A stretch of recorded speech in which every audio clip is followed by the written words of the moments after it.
The thoughts, views, and comments expressed by the hosts, guests, and callers on Beyond the Headlines are not necessarily those of management, ownership, or production unit of the Verizon Media Group. Beyond the Headlines is a production of ILTV Studios and cannot be reproduced or represented in part or entirety without express written permission of the Verizon Media Group. Beyond the Headlines is the intellectual property of the Verizon Media Group. Copyright 2021.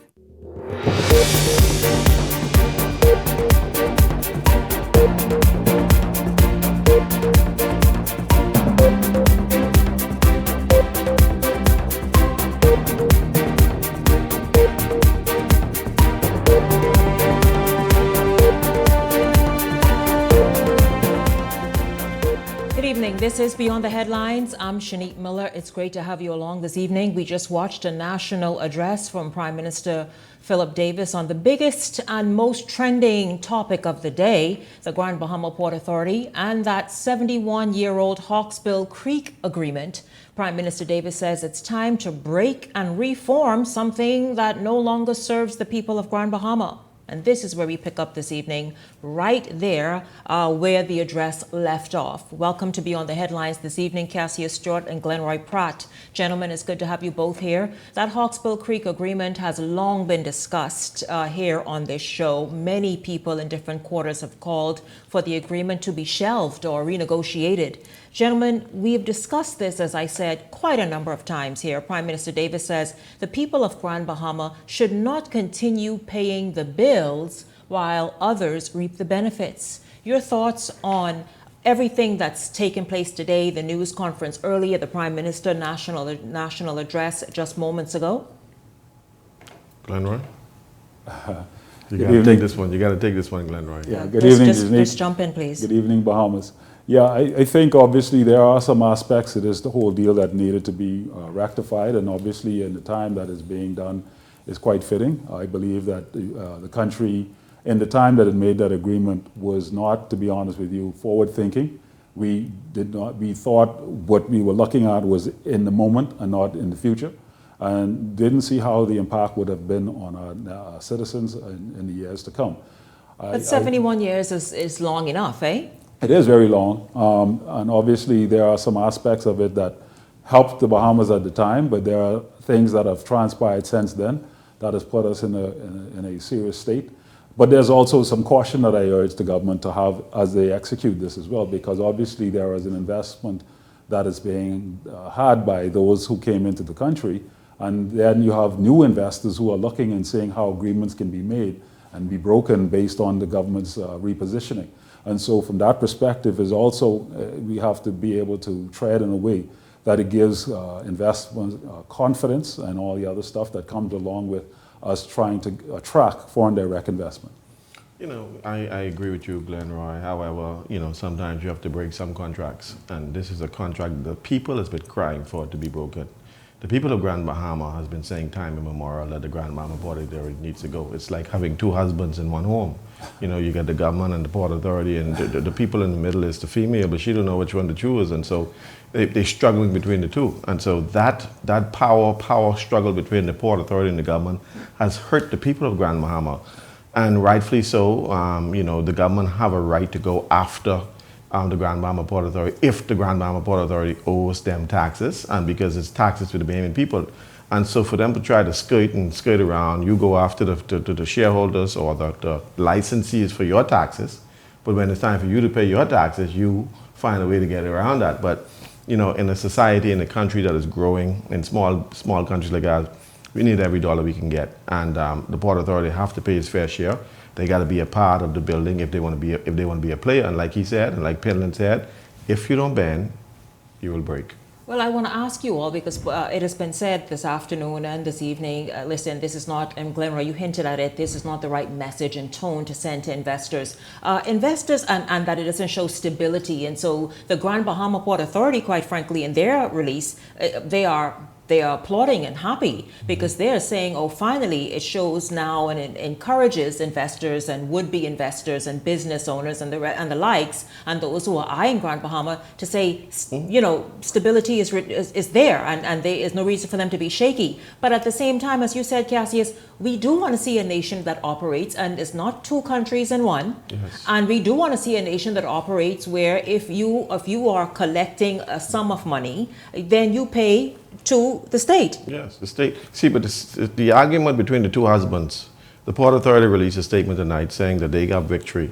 The government came out and said they got victory. I was wondering which and so arbitration this was. everybody Yes. got victory, so we don't know which husband is the correct husband. Not quite sure. Because the Port Authority statement saying that they won and they don't owe the government no money. The government saying, oh yeah, we win and you owe us money, and so we right back at square one. And so we need one country, one Bahamas, and we need to sort of that Grand Bahama, that Freeport situation, because Freeport is not what it used to be. It's not the bustling, nice, beautiful city that we had in the 80s and the 90s. Freeport need new management, new leadership, and this is why the government of the Bahamas, if they're going to be able to bring that injection, that infusion, we all behind you. Well, you know, the perspective is when you have two individuals, one looking at a 6 and the other one's looking at a 9, right? And so anybody looking at it would have their own perception and try to bring the narrative that actually suits whatever they want to have suited. I mean, obviously this has an impact. These individuals obviously have a reach from their perspective, from their resources and their reach in terms of the global market and the people they associate themselves with. And so they will be able to spew any kind of narrative that will make the Bahamas look bad if they desire to do so. But we also have to frame it in a way that we are open for business, but we also treat those who come in equally just as better. I mean, and we have to treat them as they treat us as well.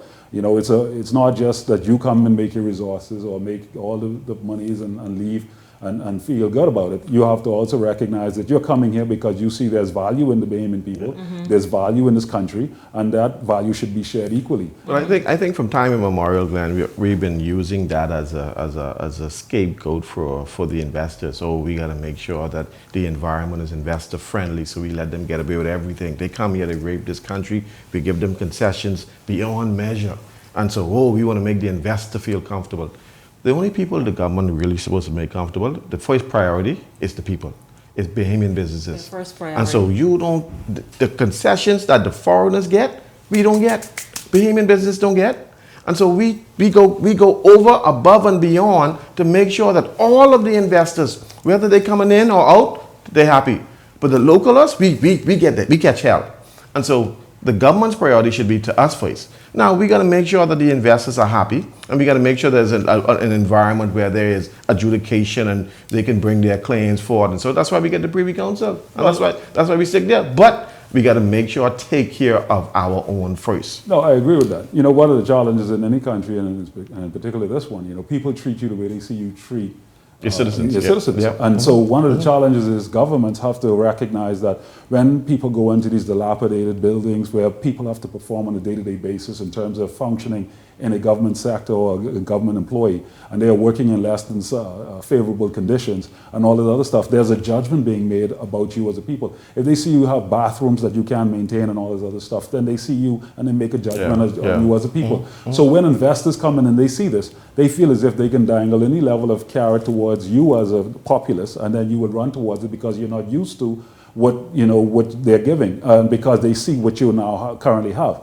And so the Bahamian people have to demand more as well, equally as much as the government needs to recognize that what they output to the Bahamian people needs to be conducive to the respect and the admiration that they expect others to have when they come into this is why, Glenn Roy, like you often say on this platform and others that you've been on with me, we the Bahamian public, must become more engaged, understand and participate.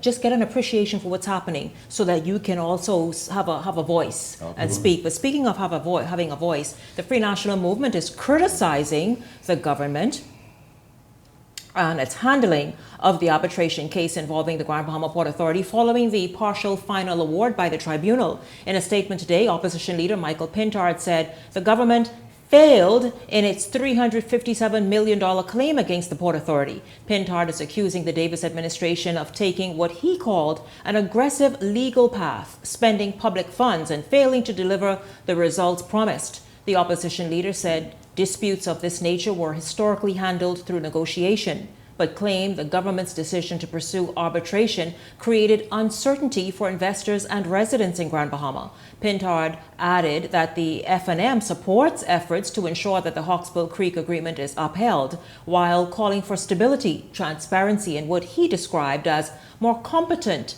governance.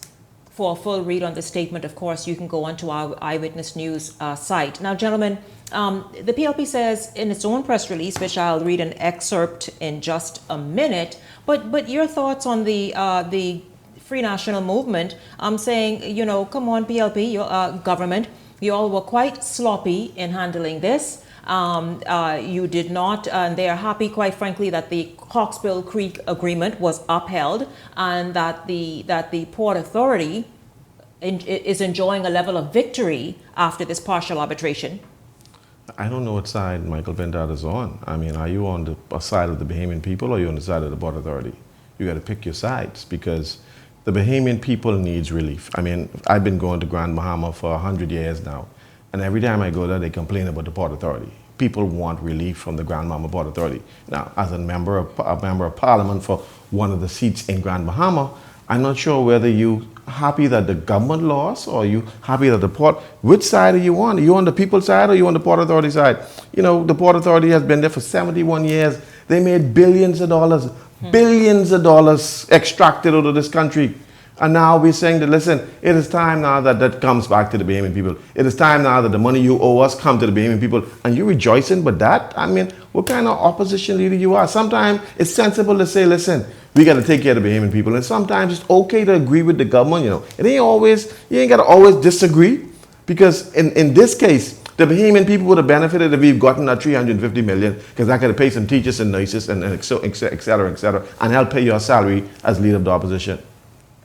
Well, obviously, he is speaking from the leadership of the opposition, and obviously there's a reason why he's doing it, because he wants to show that they have a different path and a different voice in terms of how they can rectify the issue and still bring about the same resolve. I mean, and obviously there are aspects of the deal that we still don't know. I know the government today talked about having taken to take over the deal, and they had a group of people who were supposedly ready and able to take it over. Who were this group of people? You know, so there are aspects of it that still is unknown, and all of the details are still needing to be had.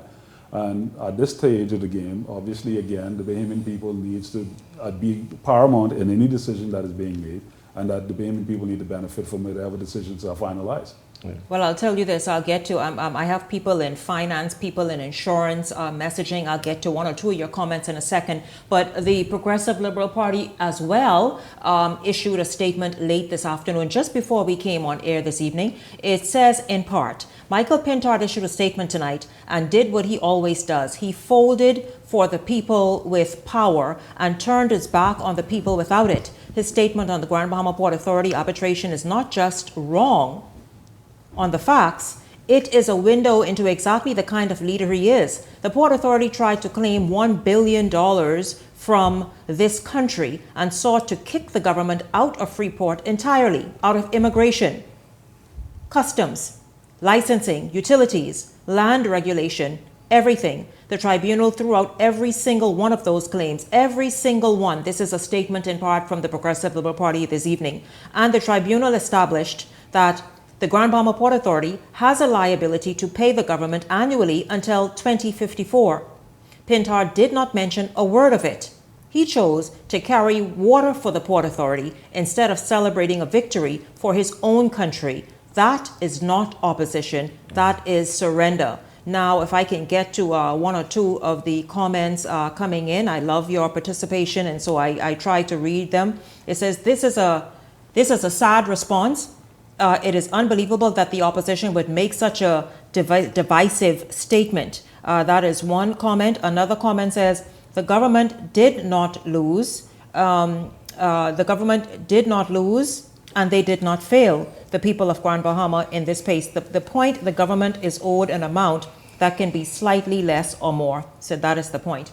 Yeah. No, I mean, like I said, the statement by the leader of the opposition was very disheartening, because he has to show that if you want to be leader of the country, that you're for the country. Now, if the government is fighting for the country, then you, even though you're opposition, you still got an obligation to fight for the country. They won't come at us for $1 billion. You know what $1 billion is, Michael? Our debt is almost 12 to $14 billion right now. That'll increase our debt to $15 billion. How we can pay that? How we can pay that? How we can pay your salary if they come at us for $1 billion? Plus, they don't want us to have no immigration control, no other control. They got to be out of their mind. This is the Commonwealth of the Bahamas. And so why are you running your little situation in Grand Bahama? You still in the Bahamas. And so we cannot surrender no part of the Bahamas to no private entity, no foreign entity. This is our country. This is not the Haywood country. This is not their country. This is the Bahamas. And if you want to decide you want to go ahead and side with them, then you can go with them. Because we can fight for our country. Well, again, as I mentioned before, not because he's stating what he's stating means that he's against the Bahamian people. Well, what that mean? What it means is that he is stating what he believes is there's another way of handling things. You and I can have the same results, but approach it differently. But doesn't mean that you have a monopoly on making any decisions that transpires in this country. Yeah, that's your view. And obviously there are some people who might align with your view. But there are others who believe that there's other ways to do it and to be able to accommodate the investor while at the same time holding them accountable. A great challenge in this country, and it goes on both sides. I mean, I hear the current government talking about, and you mentioned the fact about the deficit and all this other stuff. The same government now who is trying to make sure that we get our monies back. We have millions of dollars that are unpaid, and we are talking about the amount of monies that we've already made in the country. And the deficit has increased a tremendous deal, and we still have people who are not being paid. So there are some issues with the government in terms of how they're approaching this and how much monies that are owed to others out there. But meanwhile, gentlemen, let's move this along because I know the two of y'all could go back and forth all night. That 350 could pay some bills. That 350 million could pay some bills. Let's hope they pay the bills. I'll tell you this. So here's something else. Here's where the rubber really meets the road, Because Minister for Grand Bahama and Pine Ridge MP Ginger Moxie is calling the Grand Bahama Port Authority out for its alleged blocking of several initiatives the government attempted to carry out in Freeport. She said she is following the arbitration ruling. Of course, you all saw that news conference today. This is where she made these statements. Moxie says that she hopes those obstacles will now be removed as work needs to be completed. You know, like I said. 1 second. There's been some roadblocks along the way in trying to achieve certain things as simple as, of course I'm dealing with the bazaar issue and trying to clean up that. And, there's been some issues with the other, owners of the bazaar and fees that were owed. And so there's been some things along the way that has stopped progress. But I believe in moving forward, we'll be able to get a lot more done. You all heard Moxie there saying that, it's been some hiccups along the way. She, because of whatever the agreements are with the Port Authority and them approving this and that and the next, and perhaps the government as well with its own demands. And so therefore, there were things that weren't done and couldn't get accomplished. Yeah, but again, see, all governments, in my view, are responsible for this mess that we are facing with the Port Authority. Agreed. If they had held them accountable, things would have been far better, and then we wouldn't have had this issue. Yeah. And I know that both governments, I know the Prime Minister only referenced the fact that the Ingram administration extended the Hawkville Creek agreement and there are aspects of it. But the PLP did it as well in 2016. At the time, I think it was, who was chairman of the board is Marcus Bethel, if I'm not mistaken. They actually extended some aspects of this agreement. At that time, they could have fixed the problems then too, because there were glaring issues that needed to be fixed. And so when these types of scenarios come to the fore and we face the challenges, everybody casts the blame game. But the reality of it is there's failure on both sides and everybody needs to take accountability of it. And we need to stop putting ourselves out there to the point where we believe that all foreigners are better for the Bahamas. We have to think differently. But when we approach these deals, we have to think in a way that is long-term and not just short-term. I never forget at the funeral of Edward St. George, Haywood told the story about how when the election was lost, one party lost, and he said, oh my God, our party lose. He said, no, both parties are ours. He said, because we paid both of them. And so this is a story that Jack Haywood talked at Edward St. George funeral. In other words, we give to both political parties, so we got both of them in our hands. Absolutely. And so for 71 years, they've been buying out the political parties. I hope that it ends now.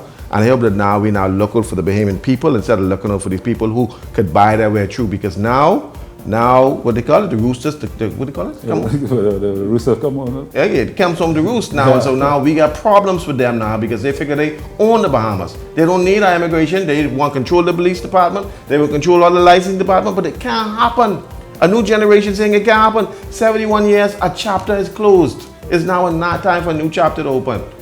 We need Grand Bahama. We want Freeport. This is Grand Bahama. The International Bazaar area looks like the aftermath of a war zone, and it's been that way for years. A dump. It's been that way for years. Beyond the Headlines is back right after this. Don't go anywhere. We'll be back after the break.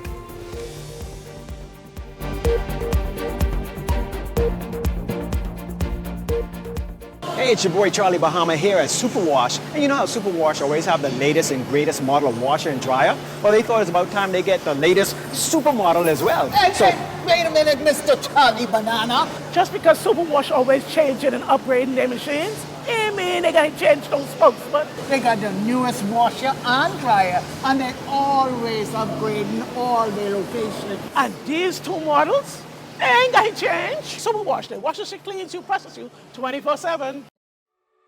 Very dry, tight, sensitive skin? Relieve it in 60 seconds with Aveeno Skin Relief. With soothing triple oat complex, clinically proven to heal and strengthen dry skin. Aveeno, your skin stronger. Don't let diarrhea steal your sunshine. Imodium Multi-Symptom Relief gets to work fast in just 1 hour, offering our most complete relief from diarrhea, bloating, gas, and cramps. So you can get diarrhea off your mind. Imodium. Calm the chaos of diarrhea.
The race to 2026 is heating up, and the nation's voice is louder than ever. Here on Beyond the Headlines, we're checking the mood, the momentum, and the message of the people. I'm Shanique Miller. Each week, we're taking the temperature of the electorate to see what's really driving the nation. Who's connecting? Who's cooling off? What issues are heating up ahead of 2026? This is Temperature Check 2026, where journalism meets the nation's heartbeat.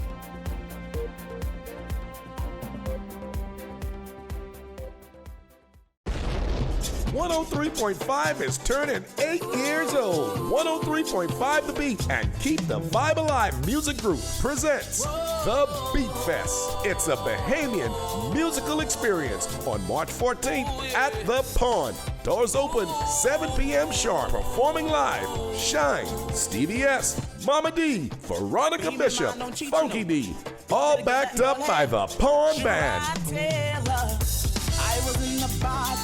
Hosted by Joe Cools, 1K Gaza, and Jess Mo. Music by 103.5 The Beat DJ. Tickets available now at all Beauty Shack locations. General admission, $30. VIP, $75. Get your tickets early. Spots are limited. Sponsored by Mazzari International, The Plug, and The Beauty Shack. And of course, 103.5 The Beat.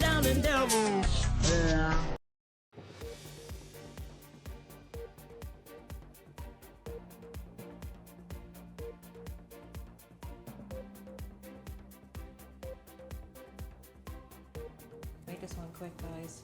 Bahamians might have to brace themselves and prepare their pockets for higher energy. Oh, God. I see you sighing, Glenroy. I see that everyone is saying the same thing, right?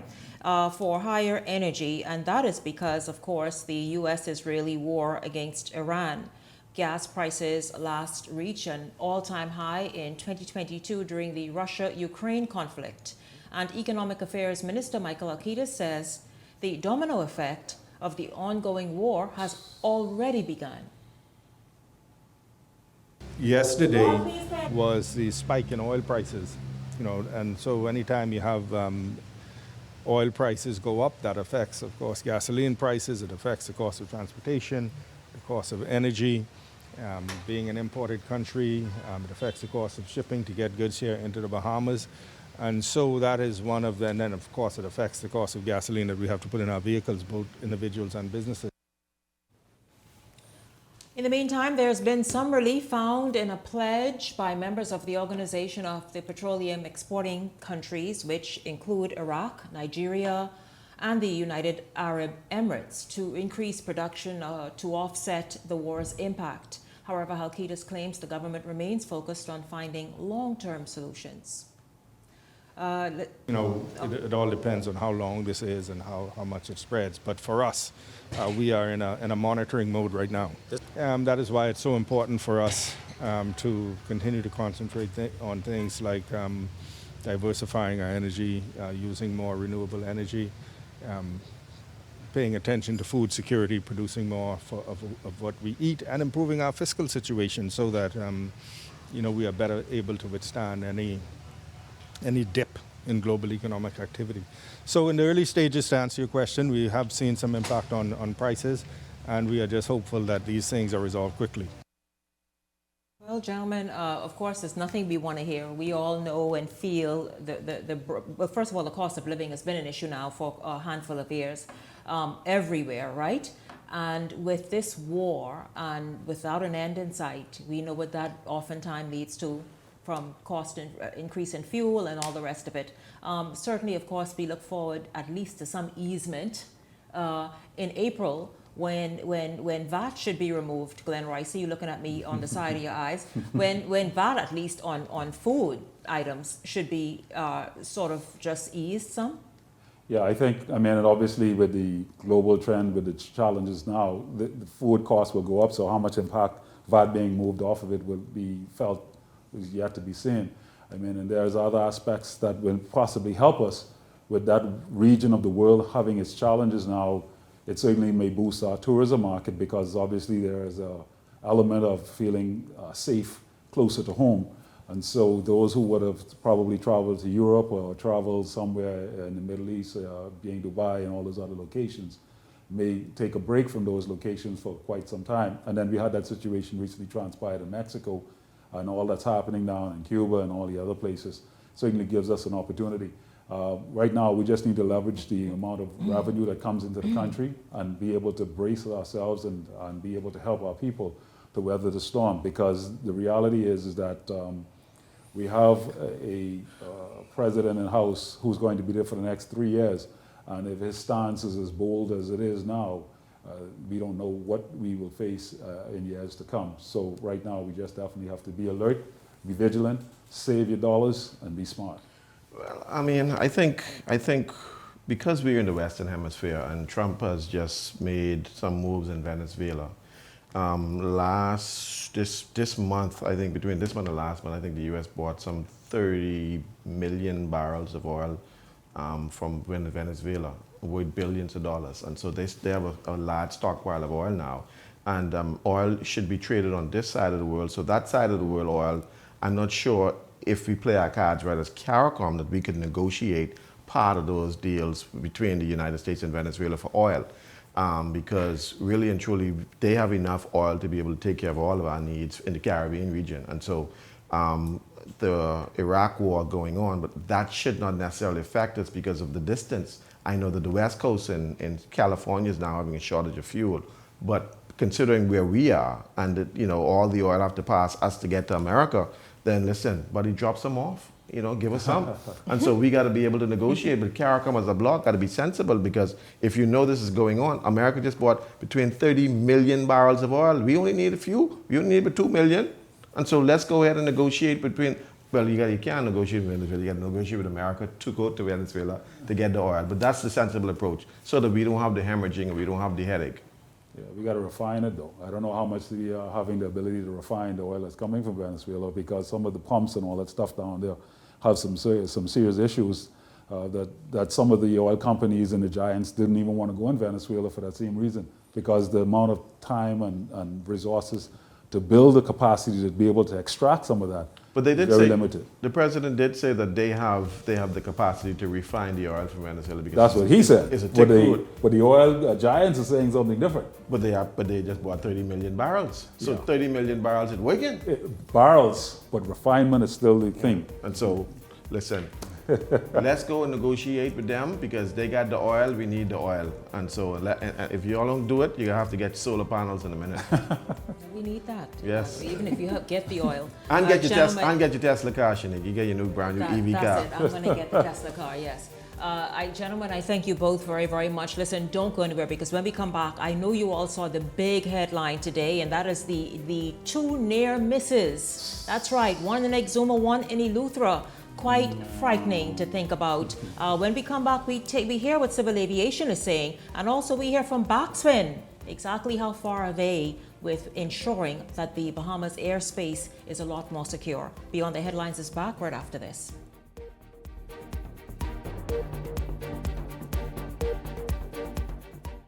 Hey, it's time to lock in your vote. Your vote is your power. With the new boundaries in place, you may need to transfer or confirm your voter registration. And if you have never registered or didn't plan to vote, don't get left out on one of the most important decisions of your future. Make sure when election day comes, you're ready to say, your say, your vote, your choice.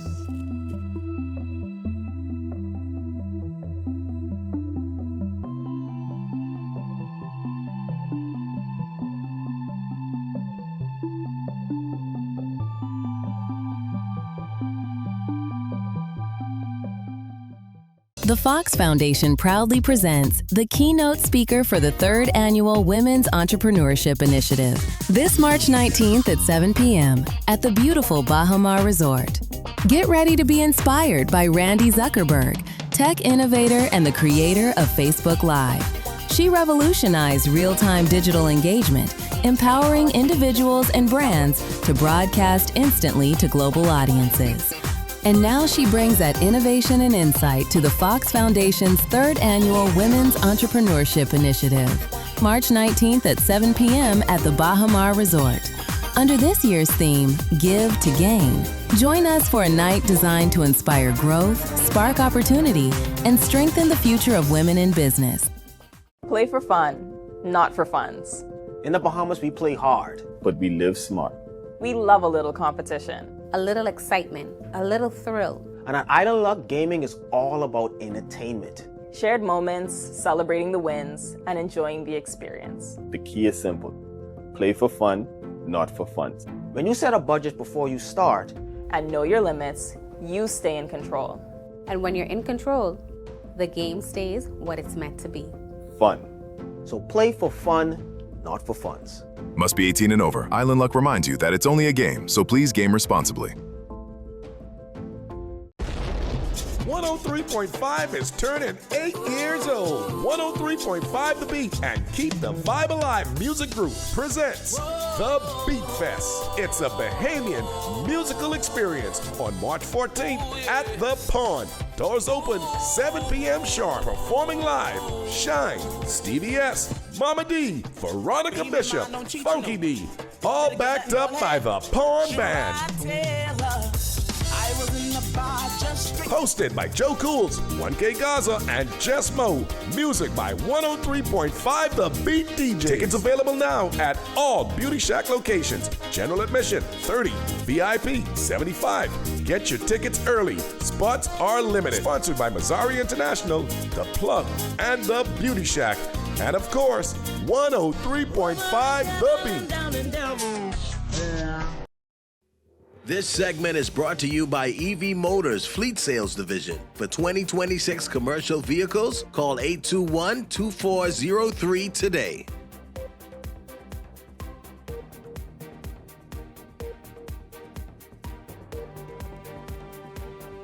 The Civil Aviation Authority of the Bahamas has opened an investigation following two serious near-miss incidents at two Family Island airports. We get this story from Linton Ritchie Jr. and then we come back and talk about it. Two near-miss aircraft incidents involving American Airlines that could have ended in disaster have prompted the Civil Aviation Authority of the Bahamas to launch an investigation after receiving a serious safety concern notice from the Aircraft Accident Investigation Authority. According to the advisory sent to CAAB, the first incident occurred on February 12th at Exuma International Airport when an American Airlines plane approaching the airport was forced to execute an evasive maneuver to avoid a departing aircraft.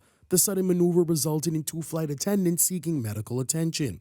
Less than 2 weeks later, on February 24th in Eleuthera, another American Airlines aircraft was positioned for takeoff on runway 07 when a jet aircraft flew over the runway while it was on the ground. Officials say both incidents raised serious safety concerns as a collision could have had catastrophic consequences. The Aircraft Accident Investigation Authority is mandated not only to be reactive in its approach to aviation safety by responding to accidents when they occur, but also to be proactive in its approach by the identification of safety hazards and issues. The advisory also indicates that American Airlines reported the pilots of the other aircrafts involved did not announce their position on the common traffic frequency, a required protocol when operating at uncontrolled aerodomes when there is Linton Ritchie Jr. on the incident that took place. It certainly is a lot to take in and chew on. Well, joining me this evening in this segment is the Chief Operations Officer of BACSWIN.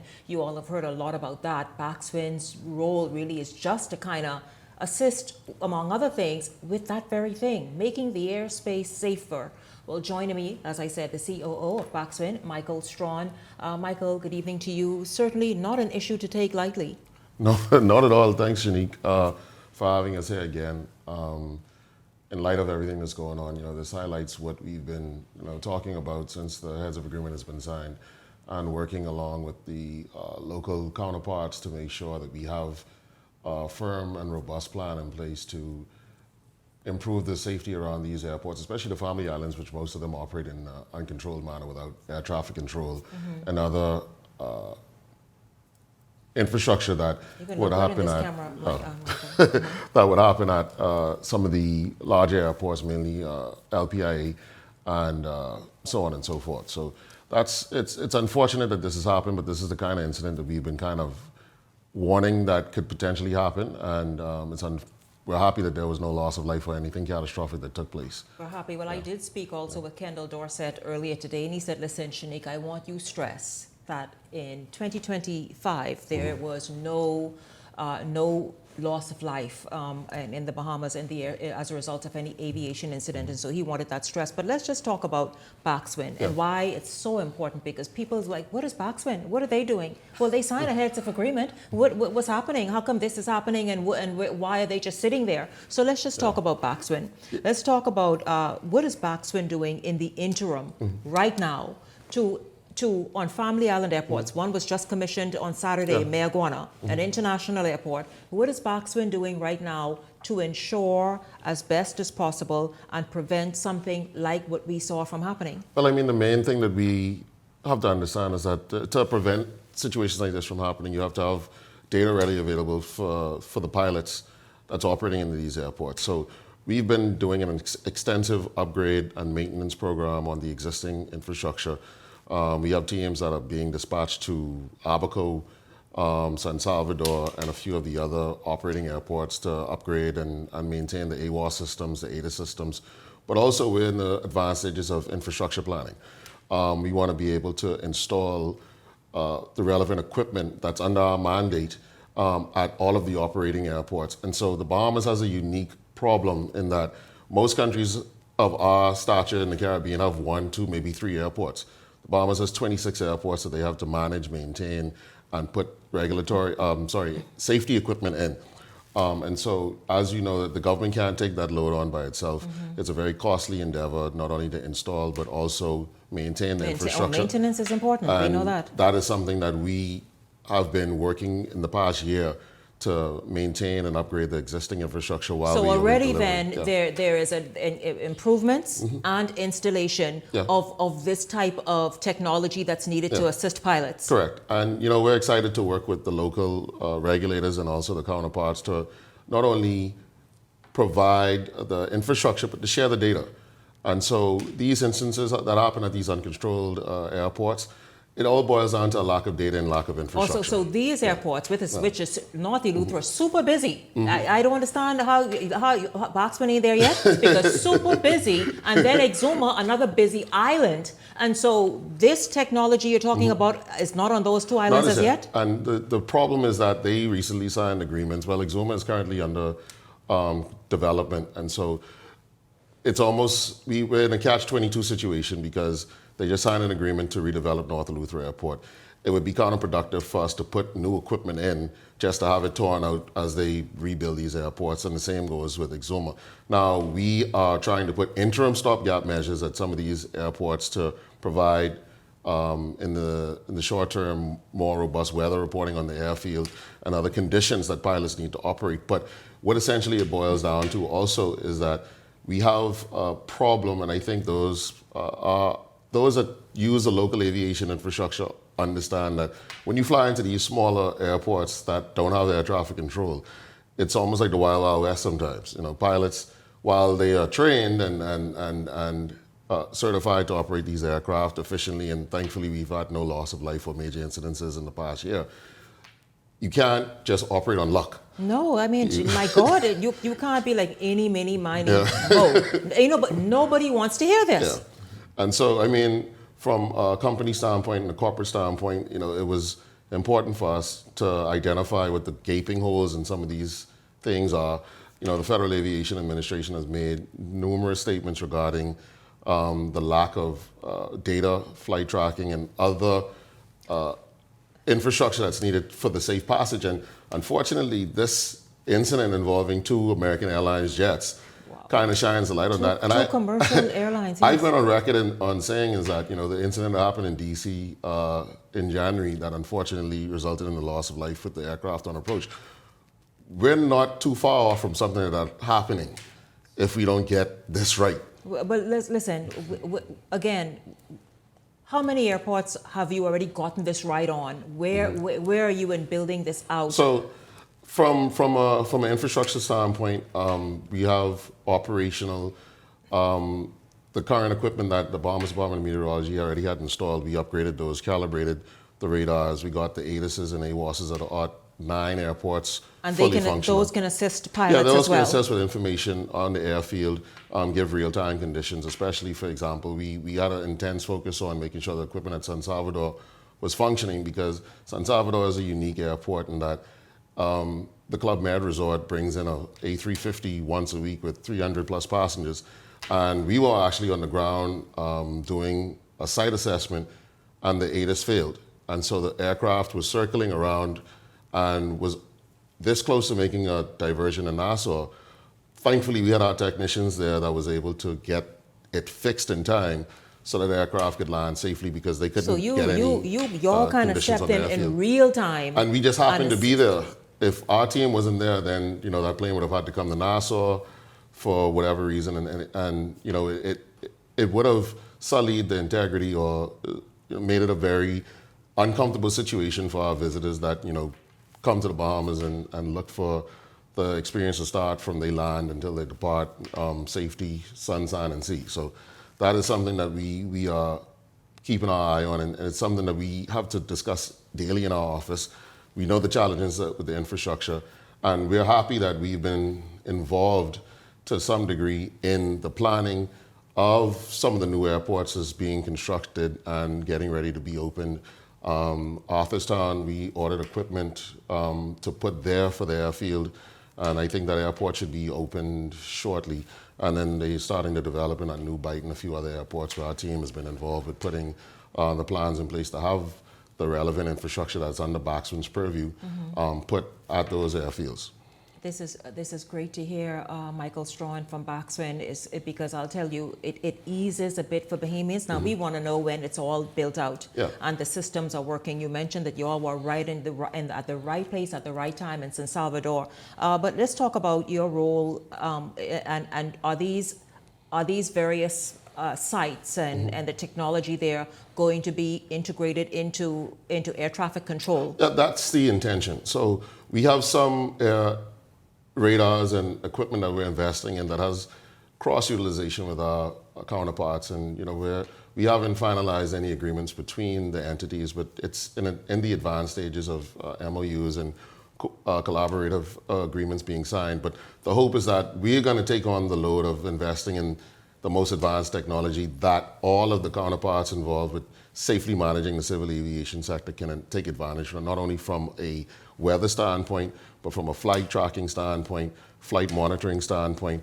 And as we're involved with the search and rescue coordination aspect of it, we want to make sure that, and that's one aspect that we hope we never have to trigger, but we want to make sure that the data is there and the information is there for us to assist in the event that something happens. We can assist the authorities with activating protocols as quickly as possible. But Boxwind's commitment, as you know, we have $427 million investment commitment.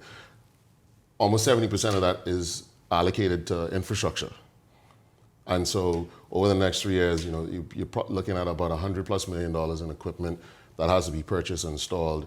And also some of the equipment that's currently there, we're going to have to replace as they're coming to be obsolete in some shape, form, or fashion. So we're looking forward to putting those things in place, because as tourism expands, it's from the air travel standpoint. Yeah, the airspace is busier in the Bahamas now. Yeah, and it's growing. I mean, some of the statistics we've seen just on overflights in 2024 to 2025, we had a 25% increase on flights using the airspace. I don't have the exact statistics on takeoff and landings at the airports, but anyone that's traveled in and out of LPIA during the peak months can see that it's booming, and the interest on the Family Islands for air travel is there.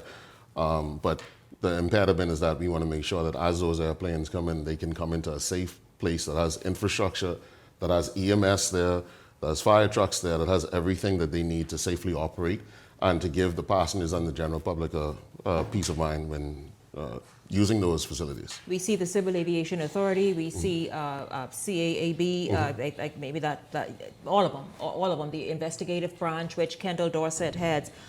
Where's Boxwind fall into that, and who is going to hold Boxwind accountable and to ensure that its machines and technology stays doing what it needs to do? Well, thankfully, the Civil Aviation Authority, we're fortunate to work alongside them in that regard.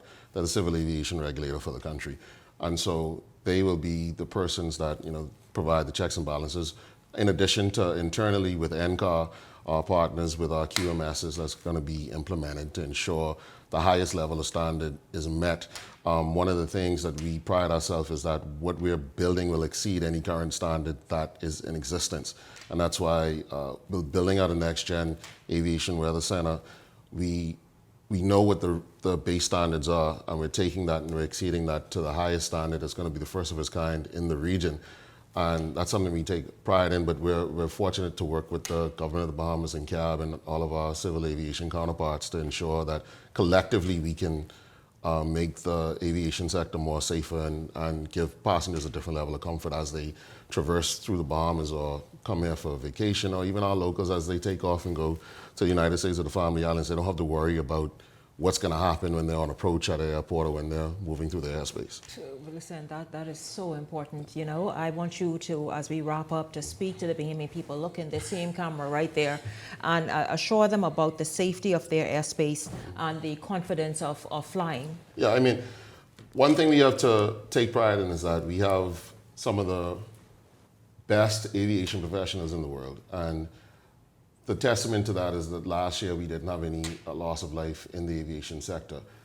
We don't take for granted those factors. However, we want to make sure that those that work in the aviation industry daily, whether it's pilots, dispatch officers, or persons at the airport that is responsible for air traffic control or any other operational function, they have the tools that they need to ensure that we provide the highest level of standard across the board, and it's not only backswing. We have our industry counterparts, like I said, that we work closely with, and we're proud to be at the forefront of changing of the guard and putting the best technology in place to make sure that that happens. Michael Strawn, the COO of Backswing, speaking on the very shocking and worrisome issue that took place twice last month with 2 American airlines having near misses in Exuma and Eleuthera, and talking about Backswing's role, along with the Civil Aviation Authority and all the other entities, in ensuring that Bahamian airspace is safe and all of the necessary technology is at each airport of our international airports. Some 20 of them, you said? 26 total. 26 of those airports are outfitted, about to be outfitted, and the work continues. Thank you once again for being here, for speaking to the Bahamian people and addressing a very important issue. Thank you once again. Thank you.